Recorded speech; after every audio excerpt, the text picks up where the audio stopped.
Praise the lord. అందరికీ వందనాలండి. బాగున్నారా? నిత్యము కూడా ప్రతిరోజు దేవుడు మన ఎడల కృపని, శక్తిని, బలాన్ని, అదేవిధంగా మన జీవితం చాలా ఫలవంతంగా ఉండాలి అనుకున్నప్పుడు దేవుడు మనకి ఇచ్చినటువంటి నియమాలను, ఆజ్ఞలను ప్రతిరోజు కూడా మనకున్న సమయంలో, ఈ ఉదయకాల సమయంలో ప్రతిరోజు కొంత సమయాన్ని ప్రియమైన సహోదరి సహోదరులారా, మనము క్రైస్తవులుగా మొదటగా దినాన్ని మనం దేవునితో ప్రార్థించుకొని, వాక్యాన్ని ధ్యానించుకొని, మన జీవితాలని చాలా పరిశుద్ధంగా మనం ప్రారంభించి దాన్ని మంచి ఫలాలు పొందాలనేదే మన యొక్క జీవితంలో దేవుడు మనకి ఇచ్చినటువంటి గొప్ప అవకాశం. మరి ప్రభువైన యేసుక్రీస్తుల వారు ఆయన మొదటి రాకడలో సమస్తమైనటువంటి సృష్టిని ఉద్దేశించి, ఈ లోకాన్ని ఉద్దేశించి, సమాజాన్ని ఉద్దేశించి, అందులో జీవిస్తున్న మనుషులను ఉద్దేశించి సాక్షాత్తు ఎన్నో విషయాలను, ఎన్నో అద్భుత కార్యాలు దేవుడు మనకి ఆయన మొదటి రాకలో తెలియచేయడం జరిగింది.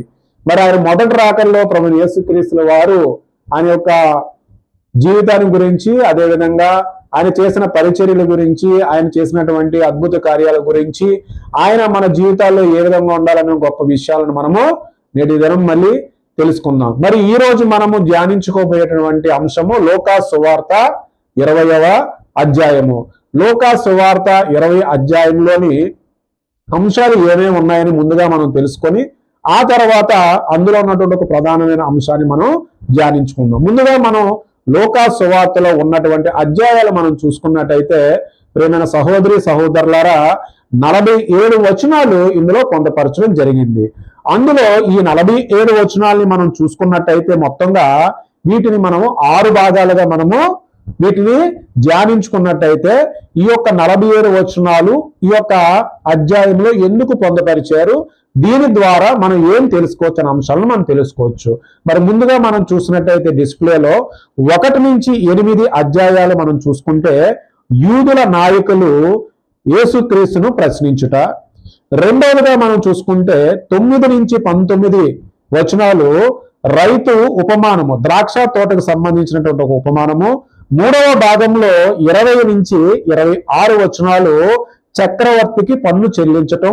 4వ భాగంగా చూసినట్టయితే 27 నుంచి 40 వచనాలు బ్రతికి రావటం, పునరుద్ధానం తర్వాత వ్యక్తులు ఏ రకమైనటువంటి జీవితాన్ని కలిగి ఉంటారనే అంశము. 5వ భాగంగా మనం చూసుకుంటే 41 నుంచి 44 వచనాలు క్రీస్తు దావీదు కుమారుడా అనేటువంటి ఒక ప్రశ్నకు సమాధానము. అదేవిధంగా 6వ భాగంలో 45 నుంచి 47 వచనాల్లో శాస్త్రులను విమర్శించటం. ప్రియమైన సహోదరి సహోదరులారా, మరి ఈరోజు ఈ లూకా సువార్త 20 అధ్యాయంలో 47 వచనాలు, ఈ అధ్యాయం అంతా కూడా ఏదైతే మనకి క్రొత్త నిబంధనలో ప్రభువైన యేసుక్రీస్తుల వారితో పాటు యూదులలో అత్యంత ముఖ్యమైన వారు ప్రధాన యాజకులు, పరిసయ్యులు, శాస్త్రులు, సద్దుకయ్యులు. వారు ప్రభువైన యేసుక్రీస్తుల వారిని నిత్యము కూడా ఆయన చేసినటువంటి బోధన విషయాల్లో కానీ, ఆయన ప్రకటించే ప్రకటనలో కానీ, ఆయన ఈ లోకాన్ని ఉద్దేశించి ఆయన రెండవ రాకడలో జరగబోయే విషయాలను సమస్తం చెప్పినప్పుడు వారు ఆయనను మెస్సయ్యగా అంగీకరించడమే కాకుండా వారు ఏంటంటే ప్రభువైన యేసుక్రీస్తుల వారు ప్రయాణం చేసే ప్రతి ప్రదేశాల్లో కానీ, ప్రభువైన యేసుక్రీస్తుల వారు మాట్లాడే ప్రతి మాటలో కూడా వారు ప్రభువైన యేసుక్రీస్తుల వారిని తప్పు పట్టడానికి చూసేటువంటి ఆలోచన కలిగినటువంటి వ్యక్తులు. ఈ పరిసయ్యులు కానీ, ఈ శాస్త్రులు కానీ, ఈ సద్దుకయ్యులు కానీ యూద మతంలోని వీరు ప్రాముఖ్యం కలిగినటువంటి వ్యక్తులు. అటువంటి వ్యక్తులు ప్రభువైన యేసుక్రీస్తుల వారిని ఈ అధ్యాయంలో చాలా ప్రశ్నలు ప్రశ్నించడం జరిగింది. అందులోని మొదటగా మనం చూసుకున్నట్టయితే ఈ రోజు మనం ధ్యానించుకోబోయేటువంటి అంశము పునరుద్ధరణ తర్వాత భార్యాభర్తల సంబంధము ఏమిటి. ప్రియమైన సహోదరి, ప్రియమైన సహోదరుడా, ఈ యొక్క లోకంలో దేవుడు మానవులకి, అంటే స్త్రీ పురుషులకి ఇద్దరికి కూడా దేవుడు ఇచ్చినటువంటి గొప్ప బంధము అది ఏమిటి అనేది మనం చూసుకున్నట్టే వివాహ సంబంధము. ఈ యొక్క వివాహ సంబంధం ద్వారా ఒక స్త్రీకి పురుషుడు, ఒక పురుషుడికి ఒక స్త్రీ ద్వారా ఒక జీవితం అనేది ఏర్పడుతుంది. ఆ యొక్క జీవితము పవిత్రత కలిగి ఉండి, పరిశుద్ధత కలిగి ఉండి, వారు ఆయుష్కాలం ఉన్నంత వరకు కూడా వారు దేవుని యొక్క క్రమాన్ని వారు పాటిస్తూ ఈ లోకంలో ప్రభువైన యేసుక్రీస్తుల వారు తెలియజేసినటువంటి విషయాలు, భార్యాభర్తల మధ్య ఉండాల్సినటువంటి సంబంధం ఏ రీతిగా ఉండాలి, వారి యొక్క సంతోషాలు ఏ విధంగా ఉండాలి, వారు ఏ విధంగా ఆనందంగా జీవించాలి, వారు ఇతరులకు ఏ రకంగా మాదిరికరంగా ఉండాలి అనే గొప్ప జీవితాన్ని దేవుడు స్త్రీ పురుషుల మధ్య ఏర్పరిచినటువంటి గొప్ప బంధమే భార్యాభర్తలకు సంబంధించినటువంటి బంధము. అయితే ఈ విషయానికి సంబంధించి అక్కడ ఉన్నటువంటి సద్దుకయ్యులు ఒక ప్రశ్నను ప్రభువైన యేసుక్రీస్తుల వారి ముందు అడగడం జరిగింది. ప్రభువా, మరి మోషే మాకు చెప్పి ఉన్నాడు, ఏదైతే ఒక స్త్రీ మరణించిన తర్వాత ఆ యొక్క స్త్రీ అక్కడ ఉన్నటువంటి పురుషుడికి సంబంధించినటువంటి విషయాలకు సంబంధించి వారు తిరిగి వారి కుటుంబంలో ఉన్నటువంటి వ్యక్తులు తిరిగి వారు వివాహం చేసుకుంటారు. మరి ఆ ప్రకారంగా చూసుకుంటే, లేఖనముల ప్రకారంగా చూసుకుంటే, మరి రెండవసారి వారు ఏ మాదిరిగా స్త్రీ చనిపోయిన వ్యక్తి కానీ, లేదంటే ఒకవేళ చనిపోయినటువంటి స్త్రీ కానీ వారు పునరుద్ధరణ జరిగినప్పుడు ఎవరికి భార్యగా ఉంటారు అనే కొన్ని విషయాలను వారు చాలా ట్రిక్కీ క్వశ్చన్స్ ని వారు ప్రభువైన యేసుక్రీస్తుల వారు ముందు పెట్టడం జరిగింది. అటువంటి ప్రశ్నకు ప్రభువైన యేసుక్రీస్తుల వారు వాక్యానుసారంగా భార్యాభర్తల జీవితం ఏ విధంగా ఉంటుంది, పునరుద్ధరణ జరిగిన తర్వాత అదే భార్యాభర్తలు ఏ మాదిరిగా వారు నిత్య జీవంలో ఏమై ఉంటారు అనే విషయాన్ని సాక్షాత్తు ప్రభువైన యేసుక్రీస్తుల వారే ఈ లోకంలో ఆయన మొదటి రాకడలో ఉన్నప్పుడే భార్యాభర్తల సంబంధాన్ని వాక్యానుసారంగా ఏ విధంగా చెప్పారనేది మనం ఒకసారి వాక్యంలోకి వెళ్ళి చూద్దాం. ప్రియమైన సహోదరి సహోదరులారా, ఇందులో మనం చూసుకున్నట్టయితే మొట్టమొదటిగా లోకా సువార్త 20 అధ్యాయంలో 27 నుంచి మనం చూసుకుంటే, చివరగా మనం చూసుకుంటే దగ్గర 40వ వచనం వరకు కూడా దేవుని వాక్యము ఏదైతే భార్యాభర్తల సంబంధాన్ని గురించి ఏ విధంగా ఉన్నదో మనకు చెప్పడం జరుగుతుంది.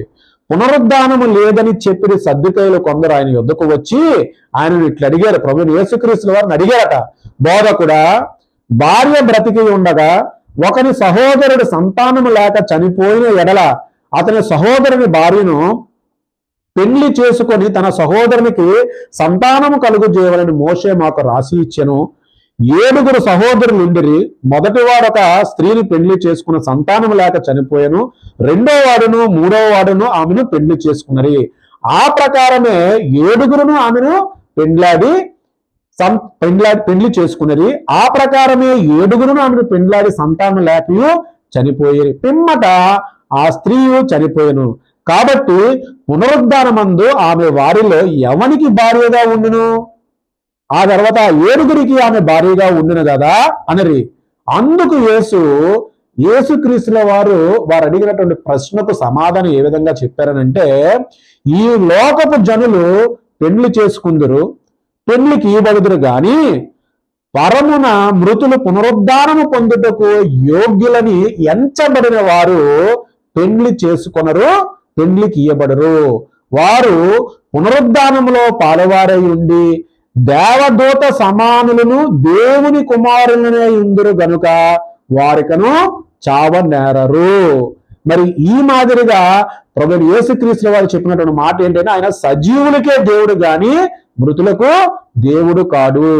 ఆయన దృష్టికి అందరూ జీవించుచున్నారని వారికి ఉత్తరము ఇచ్చాను. ప్రియమైన సహోదరులారా, వాక్యంలో ప్రభువైన యేసుక్రీస్తుల వారిని ప్రశ్న అడిగిన సూటి ప్రశ్న ఏంటి అంటే, ప్రభువా, ఒక కుటుంబంలోని ఒక పురుషుడు ఒక స్త్రీని వివాహం చేసుకోవడం జరిగింది. ఆ పురుషుడు హఠాన్మరణంగా మరణించడం జరిగింది. ఆ పురుషుడికి మరొక 6 సహోదరులు ఉన్నారు. ఈ యొక్క సహోదరులు వారి యొక్క సహోదర ధర్మం ప్రకారంగా మోషే మాకు చెప్పినట్టు మేము అక్కడ ఆ స్త్రీ మరొక 2 యొక్క సహోదరులను వివాహం చేసుకుంది. ఆ తర్వాత వారు చనిపోయారు సంతానం లేక. ఆ తర్వాత మిగతా సహోదరులు కూడా వివాహం చేసుకున్నారు. మరి ఆ స్త్రీ కూడా చనిపోయింది. మరి చనిపోయినప్పుడు ఈ లోక మార్గంలోని ఏదైతే భార్యాభర్తలుగా చనిపోయినప్పుడు ఉన్నటువంటి ఈ స్త్రీ పునరుద్ధానం అన్నప్పుడు ఎవరికి భార్యగా ఉంటుంది అనే విషయాన్ని చెప్పినప్పుడు ప్రభువైన యేసుక్రీస్తు వారు సూటిగా చాలా క్లారిటీగా వారికి సమాధానానికి, వారి ప్రశ్నకు సమాధానం ఇవ్వడం జరిగింది.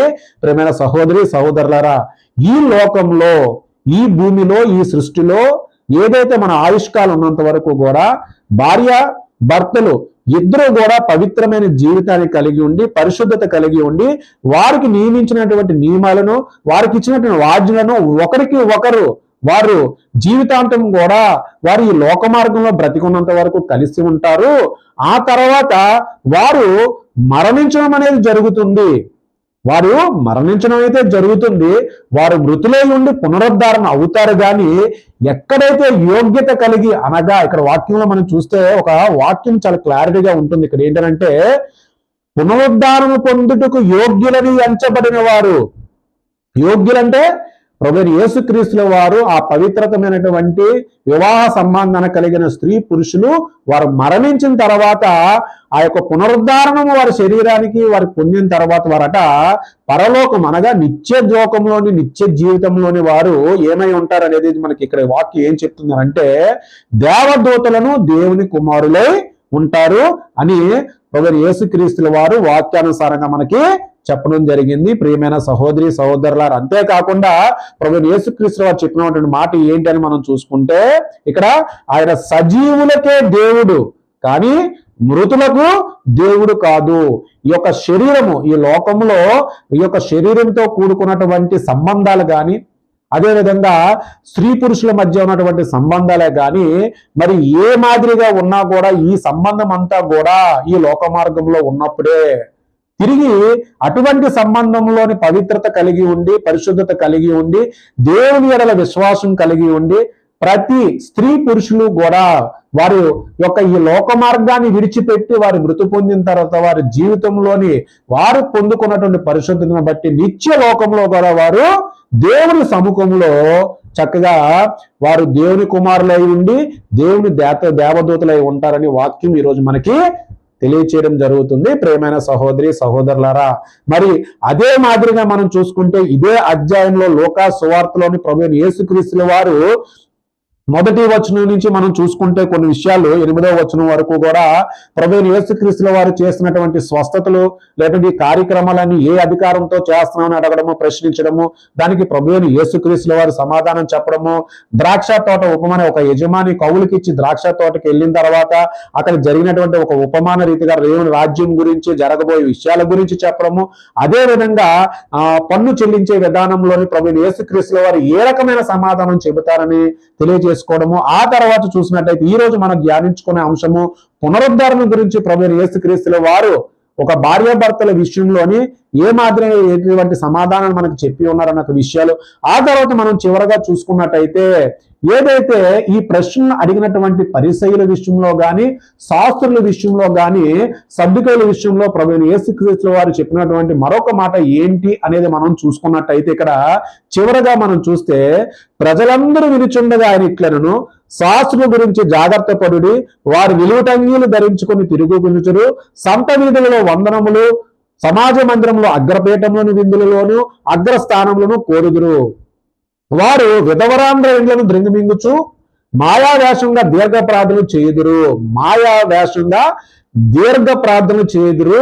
వారు మరీ విశేషముగా శిక్ష పొందుదరని తన శిష్యులతో చెప్పాను. ఏదైతే ఈ యొక్క యెరూషలేములోకి ప్రవేశించిన తర్వాత ప్రభువైన యేసుక్రీస్తుల వారిని హతమార్చనే క్రమంలో శిష్యులు కూడా ఆయనతో పాటు తోడుగా ఉన్నప్పుడు పరిసయ్యులు, శాస్త్రులు, సద్దుకైలు అడిగినటువంటి సమస్త ప్రశ్నలకు సమాధానము ప్రభువైన యేసుక్రీస్తుల వారు వారికి శిష్యులను వారికి అర్థమయ్యేలాగా సమాధానం చెప్పడం జరిగింది. ప్రియమైన సహోదరి సహోదరులారా, మరి నేటి దినము మనం ధ్యానించుకున్నటువంటి అంశము పునరుద్ధానం అప్పుడు భార్యాభర్తల సంబంధము ఏమిటి అనేది దేవుడు ఇచ్చిన వాక్యం ప్రకారముగా మనం మన జీవితాలకు అప్లై చేసుకుంటే, ప్రియమైన సహోదరి సహోదరుడా, ఈ యొక్క వాక్యాన్ని ఈరోజు చదివినటువంటి ప్రతి భార్యాభర్త కూడా ఈ లోకంలో వారి యొక్క జీవితంలోని భార్యాభర్తల సంబంధం అనేది దేవుడు ఏర్పరిచినటువంటి గొప్ప వివాహ సంబంధం అని, అది చాలా పవిత్రం కలిగి ఉండాలని, పరిశుద్ధత కలిగి ఉండాలని, అదే విధంగా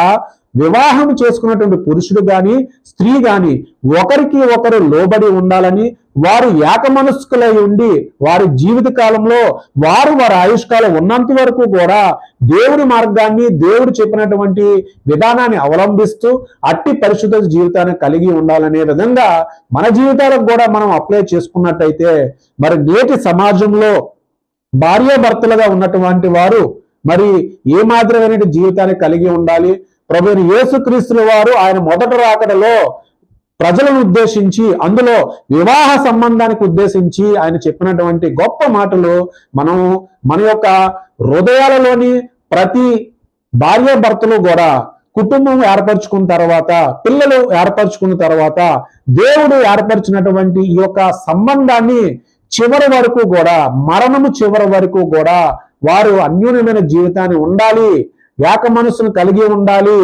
తల్లి తర్వాత తల్లి లాంటి స్త్రీని దేవుడు పురుషుడికి ఎందుకు ఇచ్చాడు అనేది అర్థం చేసుకొని వారు జీవితాల్లో వారి యొక్క దాంపత్య జీవితాలు నిత్యము కూడా దేవుని కృపలో ఉండాలనే విధంగా మనము మన జీవితాలను వాక్యానుసారంగా మలుచుకొని ఉండాలనేది, శ్రమలు శోధనలు కానీ ఏ రకంగా ఉన్నట్టు పరిస్థితులు ఉన్నప్పటికీ కూడా దేవుడు ఏర్పరిచిన వివాహ సంబంధాన్ని మనము పటిష్టపరచాలి అని అంటే దేవుడి వాక్యం ద్వారా మన జీవితాన్ని, వారి యొక్క కుటుంబ జీవితాన్ని వారు కలిగి ఉండాలి. మరి అట్టి జీవితాన్ని కలిగి ఉండాలని మనమందరం కూడా తలలు వంచి నేటి దినము భార్యాభర్తల యొక్క వివాహ సంబంధం తర్వాత వారి పునరుద్ధరణ గురించి జరగబోయే అంశాన్ని ధ్యానించుకున్నాం. కాబట్టి ఆ రీతిగా నిత్య లోకంలో కూడా దేవుని దగ్గర మనము సంతోషముతో దైవ కుమారులుగా, దేవదూతలుగా ఉండాలని, మన తోటి వారు కూడా అట్టి మాదిరి జీవితాన్ని కలిగి ఉండాలని మనం ప్రార్థించుకుందాం. తలలు వంచుకోండి, కలిసి ప్రార్థిద్దాం.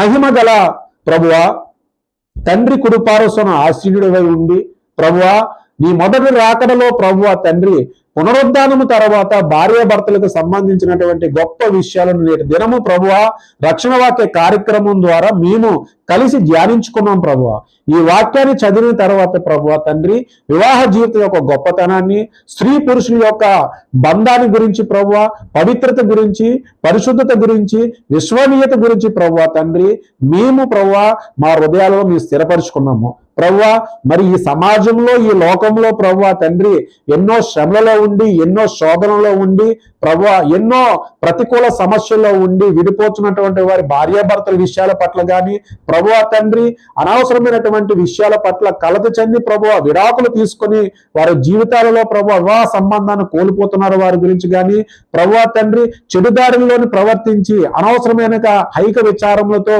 ప్రభువా తండ్రి జీవితాన్ని నాశనం చేసుకుంటున్న వారి విషయం పట్ల ప్రభువా ఆశీర్వదించండి, ప్రభువా దీవించండి. భార్యాభర్తల సంబంధాన్ని గురించి ఈ యొక్క కార్యక్రమం ద్వారా పాలిభాగస్తులే వినిన వారు కానీ ప్రభువా వాక్యాన్ని ధ్యానించుకుంటున్న వారు కానీ గొప్ప పునరుద్ధరణ తర్వాత జరగబోయే గొప్ప నిత్య జీవితాన్ని గురించి ప్రతి ఒక్కరూ తెలుసుకొని ఈ లోక మార్గంలో జీవించినంత కాలము కూడా ప్రభువా తండ్రి మీరు ఏర్పరిచినటువంటి గొప్ప వివాహ బంధాన్ని కొనసాగించుటకు ప్రభువా తండ్రి నాయన గొప్ప శక్తిని ప్రభువా తండ్రి నాయన నీ ప్రేమను, నీ ఆశీర్వాదాన్ని ప్రభువా తండ్రి కలుగు చేయమని అడిగి వేడుకుంటున్నాం తండ్రి.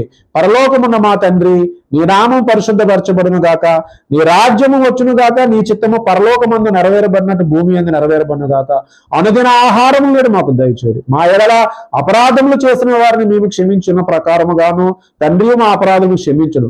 దుష్టుల నుంచి, శోధన నుంచి, కీడు నుంచి తప్పించండి ప్రభువా. రాజ్యము, బలము, శక్తి, మహిమ నిరంతరం నీవై ఉన్నవి తండ్రి. ఆమేన్, ఆమేన్, ఆమేన్. ప్రియమైన క్రైస్తవ సహోదరి సహోదరులారా, మరి ఈరోజు మనం ధ్యానించుకున్నటువంటి మాటలను మన హృదయాల్లో స్థిరపరచుకొని మరి యథావిధిగా ప్రతిరోజు దినాన్ని సంతోషంగా ప్రారంభించండి, విశ్వాసాన్ని కలిగి ఉండండి. ఈ దినమంతా జరగబోయే ప్రతి క్రియలో దేవుడు మనల్ని ఫలింపచేసి గొప్ప అవకాశాలను, అదేవిధంగా మన జీవితం సంపూర్ణంగా గడిపే విధంగా దేవుడు మనల్ని ఆశీర్వదిస్తారని నమ్మకం కలిగి ఉండి మీ దినాన్ని మీరు ప్రారంభించి, అదేవిధంగా మన రక్షణ వాక్య కార్యక్రమాన్ని నూతనంగా చూసే వారికి కూడా సబ్స్క్రైబ్ చేయండి. అదేవిధంగా ఇతరులకు వాక్యాన్ని షేర్ చేయడం వల్ల ఖచ్చితంగా దేవుని కృపను కూడా పొందేవారై ఉంటారు. మరి నేటి దినాన్ని సంతోషంగా ప్రారంభించిన అందరికీ కూడా దేవుని పరిశుద్ధ నామంలో వందనాలు.